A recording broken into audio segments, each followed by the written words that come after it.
Hello दर्शकों, आप सब लोग कैसे हैं। मैं यही ध्यान और भावना करता हूं कि आप सब लोग कुशल मंगल से होंगे, प्रसन्नचित्त होंगे, खुश होंगे, मस्त होंगे, दुरुस्त होंगे, चुस्त होंगे। तो जैसा कि हम हर रोज़ कहते हैं, फॉलो सब्सक्राइब करो न करो ये तो आपकी मर्जी है, पर ध्यान लगाकर, चित्त लगाकर, मन लगाकर, दिमाग लगाकर, माइंड लगाकर सुनते रहो, बस यही हमारी अर्जी है, बस यही हमारी अर्जी है, बस यही हमारी अर्जी है।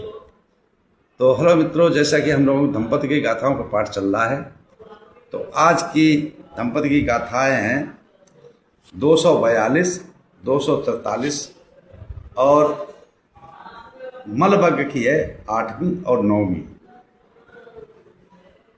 तो इन गाथाओं को तथागत सम्यक संबुद्ध ने किस जगह पर, किस स्थान पर, किस कारण, किस उद्देश्य पर, किसको लक्ष्य बना करके उपदेशित किया है।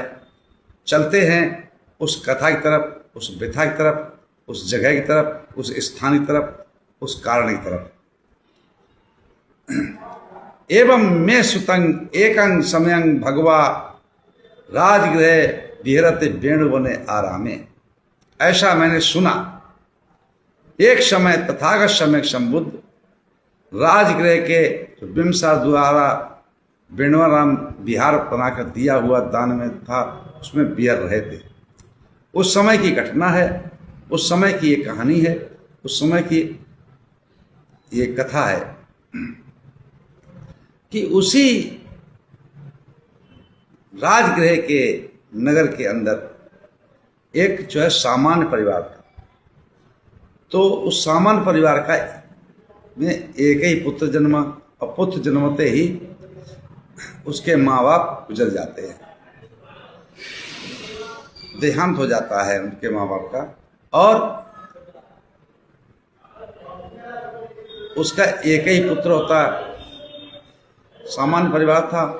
समय आने पर उसके पुत्र की शादी होती है, और शादी होने के पश्चात जब उसका परिवार, उसके माँ बाप जो थे, उसके मम्मी पापा जो थे, माता पिता जो थे, मदर फादर जो थे, वो भगवान बुद्ध के परम अनुयायी थे, बुद्ध धम्म संघ कृत आस्थावान थे।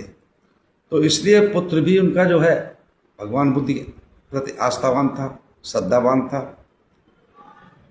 उसकी शादी भी हो गई, समय के अनुसार शादी हुई, गृहिणी भी आ गई,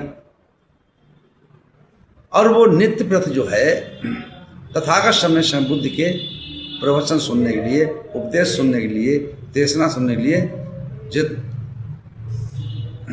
वेणुवनाराम में जाता था। लेकिन बीच में क्या हुआ कि वो कहीं दिन तक नहीं गया, और उसका कारण क्या था कि उसकी जो पत्नी थी वो व्यभिचारिणी थी। व्यभिचारिणी मतलब समझते होंगे आप, ऐसी बातें थोड़ा खुल के कहना हमें शोभा नहीं देता है, फिर भी कह दूंगा जब बात आएगी। तो उसको इस बात का पता लगा, तो उसके मन में क्या उत्पन्न हुआ? क्रोध, गुस्सा, और उस सोच के कारण,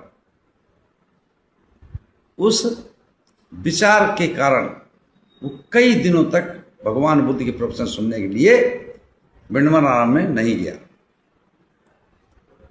तत्पश्चात काफी समय बीतने के पश्चात उसकी निगरानी में रहा। जैसे कि किसी की पत्नी हो, गृहिणी हो, अगर वो व्यभिचारिणी हो, किसी दूसरे के साथ उसका संपर्क हो और आना जाना हो किसी दूसरे का, तो उस निगरानी में रहता था, इसलिए जो है वो नहीं गया। कुछ समय पश्चात फिर वो गया, जब काफी दिनों के बाद, तो तथागत सम्यक संबुद्ध को उसने पंचांग प्रणाम किया और एक तरफ बैठ गया। तो तथागत सम्यक संबुद्ध ने, शास्त्रा ने उससे प्रश्न किया, सवाल किया, क्वेश्चन किया कि भाई, अरे फलाने सिंह, इतने दिन तक कहाँ रहे, अभी तक नहीं आए, काफी दिन बाद आया। तो उसने पूरी घटना को, पूरे घटनाक्रम को तथागत सम्यक संबुद्ध को बता दिया। जिस समय तथागत सम्यक संबुद्ध समदृष्टा को बताया, शास्त्रा को बताया, तो शास्त्रा ने उसी समय पर इन गाथाओं को उपदेशित किया है। क्या कहा कि देखो, नारी अगर व्यभिचारिणी हो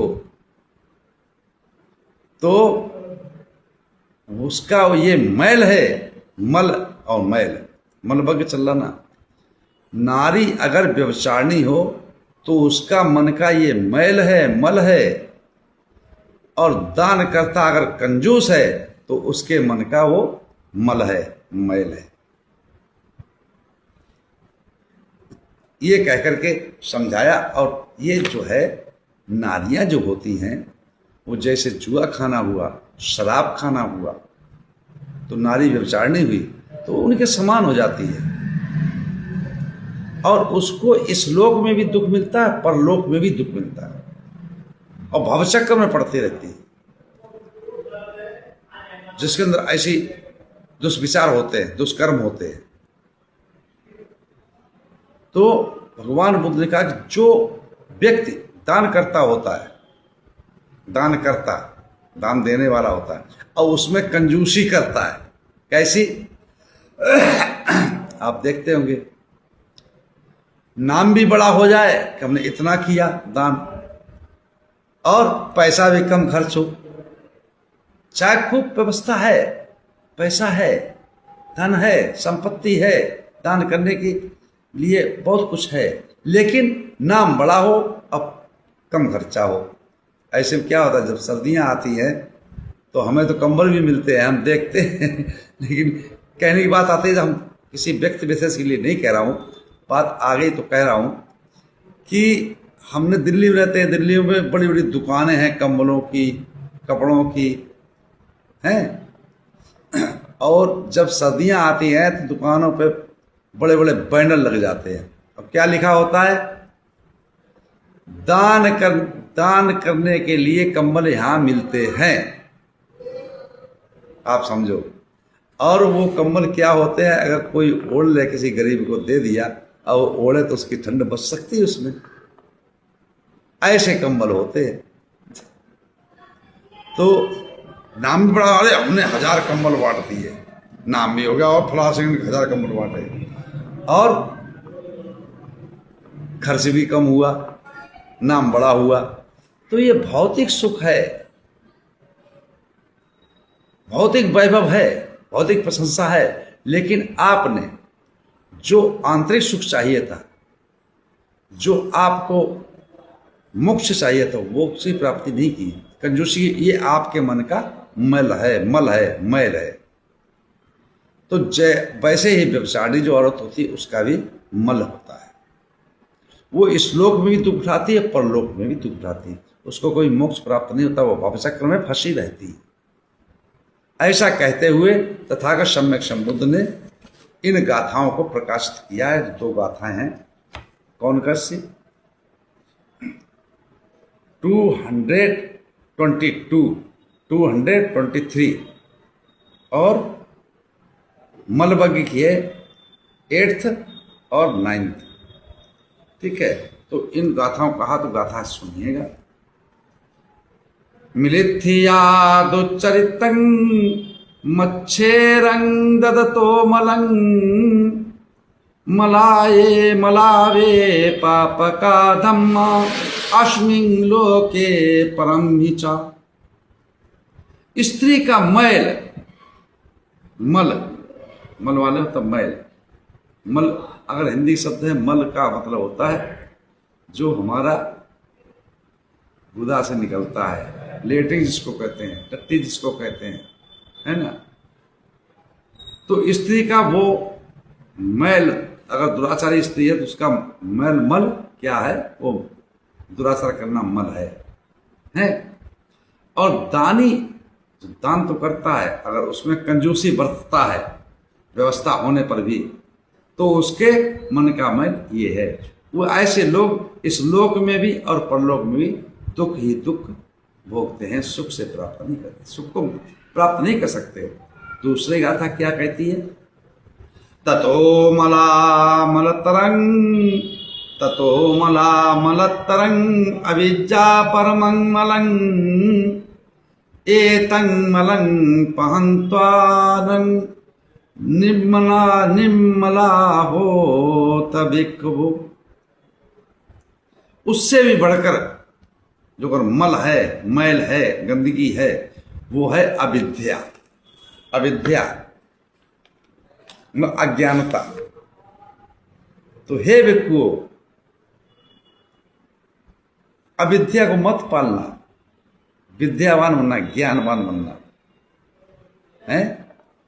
अविद्या मतलब जानते हैं? अविद्या का मतलब है, देखो ज्ञान तो सबके पास है, लेकिन प्रज्ञा हर किसी के पास नहीं। तो ज्ञान का मतलब क्या है कि ये हम जानते हैं कि हम अगर किसी की हत्या कर रहे हैं तो परिणाम गलत होगा, लेकिन फिर भी करे जा रहे हैं। हम चोरी करेंगे तो उसकी सजा मिलेगी, लेकिन फिर भी किए जा रहे हैं, ये अज्ञानता है, ये अविद्या है। व्यभिचार करना गलत है, लेकिन जानते हैं, लेकिन फिर भी करे जा रहे हैं, ये अविद्या है, ये अज्ञानता है, ये अबोधता है। झूठ बोलना, चुगली करना, बेमतलब की बात करना, कठोर भाषण बोलना, ये जानते हैं कि खराब है, लेकिन फिर भी करे जा रहे हैं, ये अविद्या है, ये अज्ञानता है। जुआ खेलना, शराब पीना, नशा करना इत्यादि ऐसी जगहों पर बैठना, ये जानते हुए भी खराब है, लेकिन फिर भी हम किए जा रहे हैं, ये अज्ञानता है, ये अविद्या है, ये अबोधता है। तो इन गाथाओं का ये सार था। और मित्रों, हमारा अगर पंडित जी की बात अच्छी लगती हो और चाहते हैं, मन में श्रद्धा हो आप लोगों के, मैं कह श्रद्धा अगर हो तो आप मेरे वीडियो को सब्सक्राइब और स्टार, सब्सक्राइब करके स्टार भेज सकते हैं कि ये दोनों ऑप्शन खुल गए हैं। तो आप लोगों की स्वेच्छा के ऊपर निर्भर करता है। बाकी मैं तो ये कहता हूँ, मेरी बात सुनते रहो। इसी के साथ मैं अपनी वाणी विराम देता हूँ। आप सब लोग मंगल हो, कल्याण हो, सुखी जीवन हो, निरोगी काया हो, दुख दूर हो जाए, सुख से वास करो, हमेशा प्रसन्नचित्त रहो। आप सब लोग मंगल हो, मंगल हो, मंगल हो।